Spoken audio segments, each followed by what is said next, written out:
대담한 대담 시작을 하겠습니다. 엔터주 요즘 관심 많으실 것 같아요. 오늘도 장중에 하이브가 52주 신고가를 다시 경신하는 흐름들이 있었거든요. 그래서 엔터주 강세가 올해 내내 좀 이어질까? 그래서 오늘은 이 업종을 준비를 해봤습니다. 오늘 이 시간은 김현용 현대차증권 연구원 또 모셨거든요. 관심 있는 여러 가지 이슈들 제가 대신 여쭤보도록 하겠습니다. 연구원님 어서 오십시오. 네, 안녕하십니까. 네. 엔터주가 네. 최근 참 잘 갑니다.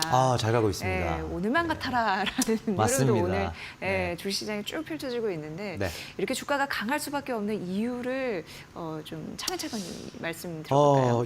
일단은 첫 번째로 이제 우려했었던 1분기 실적을 네. 무난히 잘 넘겼고요. 실적. 네. 뭐 기대치 대비 이제 기대치가 계속 낮아져 오긴 했지만 하이브도 전년 동기 대비로는 50% 가까이 이익이 늘었고요. YG도 강하게 흑자 전환을 해주면서 이익이 올라왔고 아직 이제 발표를 하지 않은 JYP를 빼고 보면 SM도 뭐 일회성 음원 매출이 있기는 했으나 그래도 전반적으로 자회사 손실이 줄고 본업인 별도 쪽에서 이익이 늘면서 내용도 숫자도 다들 좋았단 말이죠. 그래서 1분기 엔터사사의 실적이 전반적으로 비수기 우려 대비 상당히 괜찮았다. 그리고 또 하나가 이제 작년 한 3분기, 4분기부터 관통하고 있는 이슈가 결국 올해는 공연 시장이 매우 좋을 것이다 라는 것이었고 그 기대에 부응하듯이 지금 1분기 공연 시장도 시장 전체로 37% 고성장을 달성을 했고요. 2분기에도 30% 수준의 고성장이 이어질 것으로 예상되는 점. 이 부분들이 결국은 엔터주의 주가를 강하게 견인하고 있고 또 하나 이제 6월 22일 이제 멀지 않은 날짜인데요. 방탄소년단 완전체가 컴백을 하게 됩니다. 뭐 사실 이보다 더 큰 모멘텀이 어디 있을까라고 할 만큼 강력한 모멘텀을 앞두고 있는 부분이 엔터주 전반적으로 온기가 뿌려지는 상황이라고 보고 있습니다. 예. 그 연구원님, 네. 엔터 기업들 실적부터 딱 말씀해 주셔서 네. 그거부터 좀 분석을 해봐야겠다라는 생각이 드는데 네. 사실 최근 이제 실적이 잘 나와줘서 네. 주가가 뒷받침되고 있는 겁니다라고 첫 번째 근거를 말씀해 주셨잖아요. 네, 네. 근데 통상 1분기 같은 경우에는 원래 이제 엔터주로 말하면 비수기, 네. 그러니까 아티스트들이 활동을 좀 안 하는 그런 시기라고 좀 들었었거든요. 네, 네. 그럼에도 불구하고 실적이 잘 나온 이유 굉장히 좀 궁금했습니다. 이제 사실 이제 1분기 같은 경우에는 네. 말씀하신 대로 지금 그 엔터 4사의 메이저 아티스트들 컴백이 없었어요.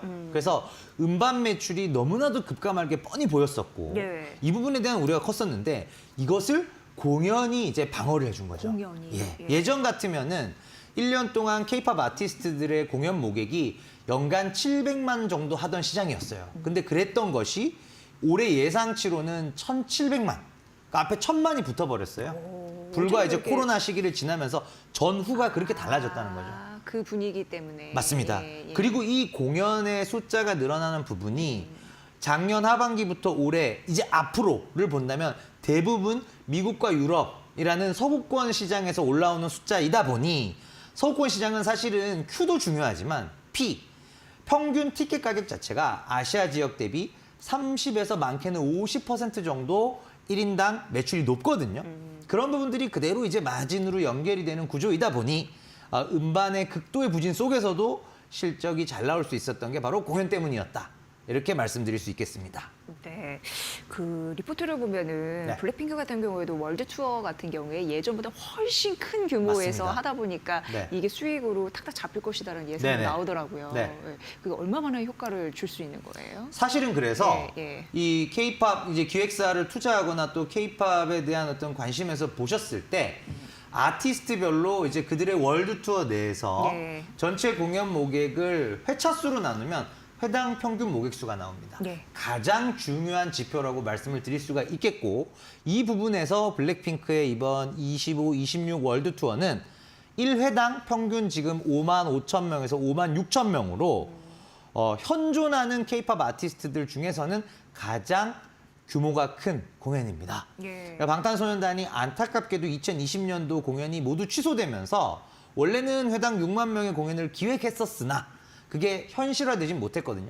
그래서 달성된 것 기준으로는 지금 블랙핑크나 스트레이키즈가 회당 5만 명에서 5만 5천 명 규모의 아주 대규모 공연을 지금 진행을 하고 있고 그러다 보니까 방탄소년단이 이제 6월에 돌아왔을 때 올 네. 연말이나 내년 초면은 이제 월드 투어를 시작할 텐데요.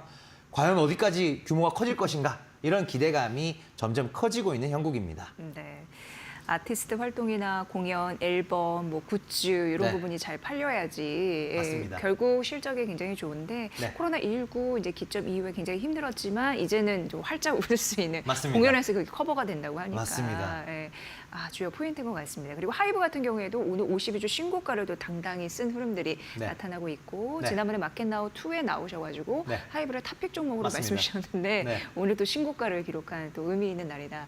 1분기 같은 경우에도 실적도 굉장히 잘 나왔습니다. 하이브. 네, 맞습니다. 예. 그러니까 뭐 전년 동기 대비 이제 이익 증가 폭도 상당했고 공연이 사실 증가를 했는데 이제 2분기, 3분기는 더 기대되는 부분이 물론 방탄소년단 완전체는 뭐 내년부터 의미 있는 실적 기여가 있겠지만 2분기에는 이제 제이홉의 솔로 월드 투어 예. 그리고 또 이제 3분기 6월부터 6월, 7월 경에는 또 멤버 진의 또 솔로 투어 이런 것들이 또 반영이 되거든요. 또 지인님 같은 경우는 3분기 월드 투어까지 또 있다고 맞습니다. 하더라고요. 예, 그래서 두 솔로 아티스트 모두 지금 미국 유럽권을 포함한 서구권을 포함한 이제 대규모 월드 투어를 돌기 때문에 네. 이 부분이 또 이제 실적에 많이 기여가 될 것 같고요. 예, 결국은 돌고 돌아 BTS. 그러니까 BTS의 비중이야말로 하이브의 영업이익률을 급격히 이제 원상 회복. 원점으로 회복시킬 지금 마진이 좀 많이 내려와 있는 상태거든요. 네. 이걸 회복시켜줄 한 방은 결국은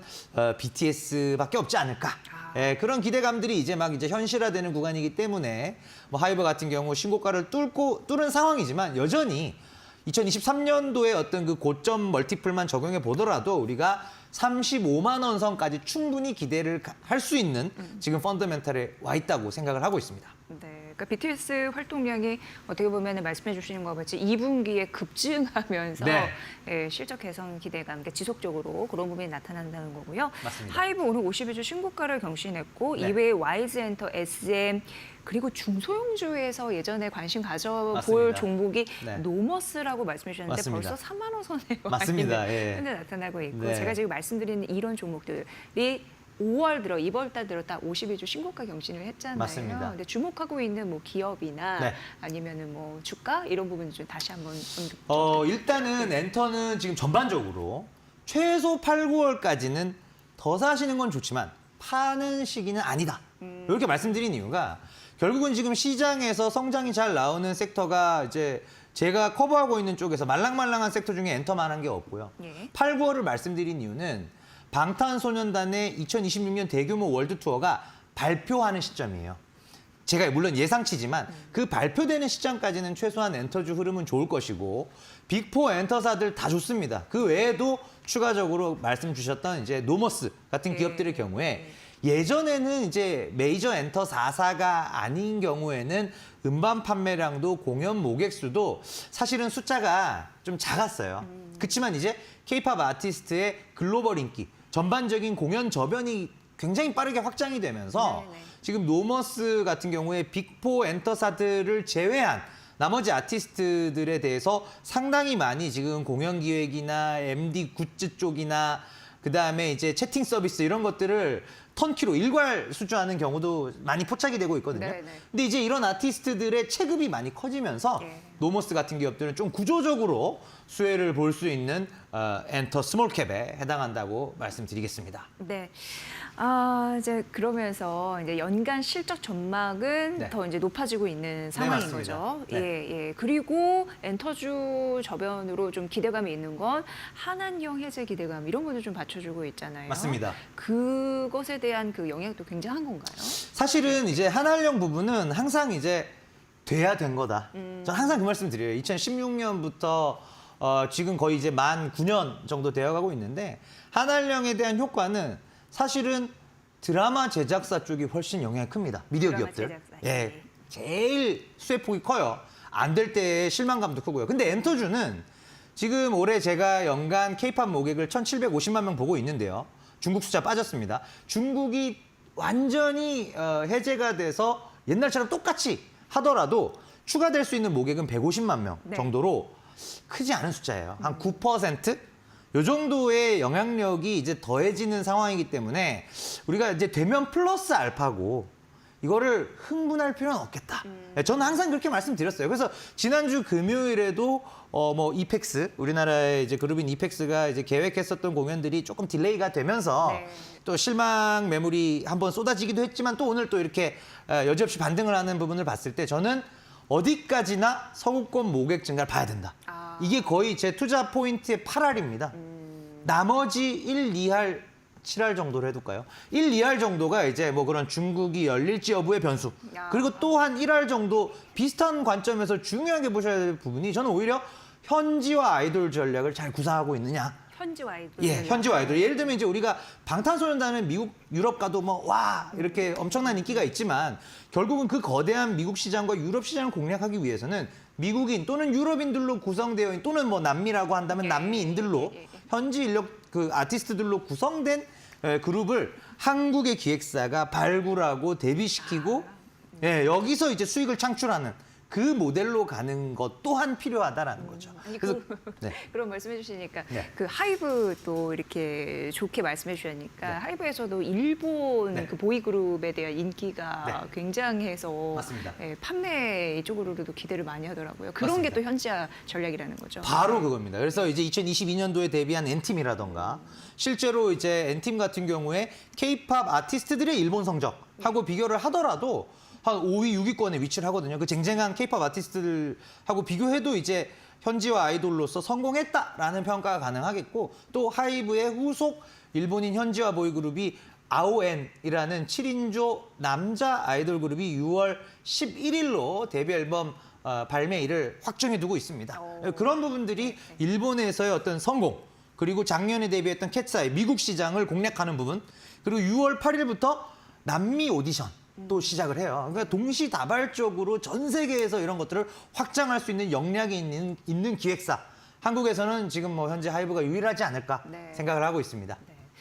그 중국 관련해서 이제 한양역 해제에 따른 뭐 네. 공연 재개 이런 부분도 확실한 모멘텀이긴 하지만 네. 이게 없다고 해서 뭐 무너질 만한 엔터주의 주가는 전혀 아니고 전혀 아닙니다. 예, 네. 지금 더 중요한 건 엔터주에서 미국 그리고 유럽, 그러니까 서구권 그런 글로벌 팬심을 어떻게 맞습니다. 돈으로 네, 제가 말씀하고 싶은 부분을 정확히 짚어주셨어요. 그게 굉장히 중요하다. 굉장히 중요합니다. 예. 네. 그러면 탑픽은 뭐 하이브로 갈까요? 하이브입니다. 예. 네, 그래서 예. 저는 35만 원까지 열려 있다고 보고요. 35만 원이요. 예. 지금 이제 27만 5천 원 오늘 맞습니다. 신고가인데 예, 신고가임에도 불구하고 네. 여전히 한 30% 정도의 상승 여력이 있다고 보고 있고 일단 2023년 우리 엔터주가 가장 좋았을 때 이익 창출력이 좋았을 때의 밸류에이션을 똑같이 적용해 보면은 일단 35만 원이 보이는데요. 만약에 이제 어떤 투자자들이 또는 8, 9월에 발표될 방탄소년단의 월드 투어가 저는 70회차를 예상하고 있거든요. 근데 만약에 90회차, 100회차로 나와버린다. 그러면 8, 9월 달에 세론, 그러니까 소위 차익 실현 매물 쏟아지면서 그 변곡점이 발생하는 게 아니라 한 번 더 할 것 같습니다. 아 그래요. 예, 그래서 일단은 8, 9월까지는 최소한 지금의 어떤 포지션을 잘 유지하시면서 8, 9월에 발표되는 그 투어의 규모 거기에 따라서 한번 대응이 달라질 것이다. 이렇게 말씀드리겠습니다. 아니 왠지 연구원님 이게 설득을 잘 하시는지 모르겠는데 들으니까 더 도전해야겠다라는 생각 좀 하시지 않을까라는 네. 생각 강하게 드는데 네. 지금 그러니까 하이브는 일단 저희가 탑픽으로 알겠습니다. 네. 그럼 차 선호주나 뭐 중소형주에서 발만 왜냐면 YG, SM 그리고 뭐 그런 종목 네. JYP 엔터 그리고 말씀해주신 노머스도 노머스, 약간 예. 아쉬워할 것 같아서 예. 주주분들이 그 사실, 전략 어떻게 하죠? 예, 일단은 이제 차선호주 엔터가 너무 좋아 보여서 하이브 말고도 좀 더 사셔야겠다 같은 경우에는 지금 이제 뭐 SM이 나머지 3사는 밸류에이션 타겟은 똑같아요. 25배까지 갈 수 있다라고 보는데 그 관점에서 봤을 때 SM이랑 YG는 좀 먼저 주가가 좋았었기 때문에 예. 많이 왔어요. 예. 그런 부분들이 있기 때문에 현재는 지금 JYP가 차선호주로서 선호되고 있고 JYP. 물론 뭐 주가가 못 가서 뭐 밸류에이션이 싸서 이것만이 이유는 아니고요. 2분기부터 스트레이키즈의 미국 남미 대규모 서구권 투어가 2분기 때도 100만 명 이상 잡혀 있고 또 3분기에도 대규모 유럽 투어가 50만 명 이상 잡혀 있거든요. 여기도 결국 서구권이네요. 맞습니다. 다 공약이. 서구권이에요. 예, 예. 그래서 그런 부분들이 제 투자 포인트와 정확히 일치하는 부분들이 큰데 SM, YG 대비 주가가 좀 못 달려간 지금 이제 최근에 주가 상승은 또 중국 쪽도 많이 작용을 했었단 말이죠. 예. 그래서 그런 부분 감안해 봤을 때는 지금 오히려 JYP를 매수하기가 좋은 타이밍이다. 이렇게 말씀드릴 수 있겠습니다. 자신감을 조금 더 갖고 투자 대응하셔도 될 것 같습니다. 네. 엔터주 잘 가고 있는데 조금 더 잘 갈 가능성에 대해서 언급해 주셨으니까 참고를 해보시고요. 엔터주 관련해서도 궁금한 사항 있으면 언제든지 여쭤보도록 하겠습니다. 네. 오늘 같이 시원한 또 분석 부탁드릴게요. 네. 자, 오늘 대담한 대담 김연용 현대차증권 연구원의 분석으로 들으셨습니다. 연구원님 고맙습니다. 네, 감사합니다.